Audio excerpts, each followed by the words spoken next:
Hi అండి, welcome to Partha kitchen. మీలో ఎంతమందికి మజ్జిగట్టు అదేనండి పుల్లట్టు అంటే ఇష్టం? ఇవాళ ఈ రెసిపీ చూద్దాం. ముందుగా పుల్లటి మజ్జిగ తీసుకోవాలి. ఈ మజ్జిగ ప్లేస్ లో మీరు కావాలంటే పాల మీగడ మీద వెన్న తీసిన తర్వాత మిగిలిన మజ్జిగను కూడా యూజ్ చేసుకోవచ్చు. ఇక్కడ నేను ఒక పెద్ద గ్లాసుడు మజ్జిగ తీసుకుంటే ఈ చిన్న కప్పుతో రైస్ తీసుకున్నాను. ఈ రైస్ ని శుభ్రంగా 3 నుంచి 4 సార్లు కడుక్కుని ఈ మజ్జిగలో యాడ్ చేసుకుని మూత పెట్టి నైట్ అంతా నానబెట్టుకోవాలి. లేదంటే 8 to 12 అవర్స్ నానబెట్టుకోవాలి. ఇలా నానబెట్టుకున్న తర్వాత మార్నింగ్ ఇలా మజ్జిగ నుంచి సెపరేట్ చేసి ఈ నానబెట్టుకున్న రైస్ ని మిక్సీ జార్ లో యాడ్ చేసుకుని మెత్తని పేస్ట్ లాగా రుబ్బుకోవాలి. ఇలా మెత్తగా రుబ్బుకున్న తర్వాత లాస్ట్ లో సెపరేట్ చేసిన మజ్జిగను కూడా యాడ్ చేసుకుని మరొకసారి గ్రైండ్ చేసుకుని ఒక బౌల్ లోకి తీసుకోవాలి. ముందే మీరు మజ్జిగతో గనక గ్రైండ్ చేసుకుంటే బియ్యం మెత్తగా నలగదు. అందుకనే ఇలా మజ్జిగ సెపరేట్ చేసుకుని తీసుకోండి.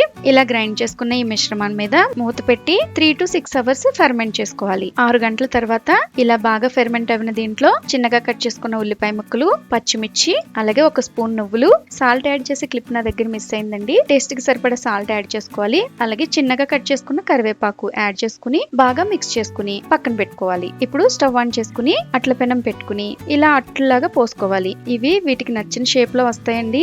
మరీ రౌండ్ గా రావాలంటే రావు. షేప్ ఎలా వచ్చినా టేస్ట్ మాత్రం చాలా బాగుంటాయి. చూడండి, అట్టు వేసేటప్పుడు చాలా పల్చగా స్ప్రెడ్ చేసుకుంటే ఇలా హోల్స్ లా వస్తాయి. ఇలా హోల్స్ లా వస్తే అట్టు పర్ఫెక్ట్ గా వచ్చినట్టు. అలాగే మీరు అట్టు మందంగా పోసినా లేదా పూర్తిగా కాలకుండా తిరిగేసినా ఇలా పీసెస్ కింద విడిపోతాయి. ఇలా అట్టులో పోసుకుని ఆయిల్ యాడ్ చేసుకుని 2 సైడ్స్ బాగా కాల్చుకోవాలి. చూసారు కదా, మజ్జిగట్టు లేదా పుల్లట్టు ప్రిపరేషన్. ఇలాంటి ట్రెడిషనల్ రెసిపీస్ మనం కూడా అప్పుడప్పుడు ట్రై చేస్తూ ఉండాలండి.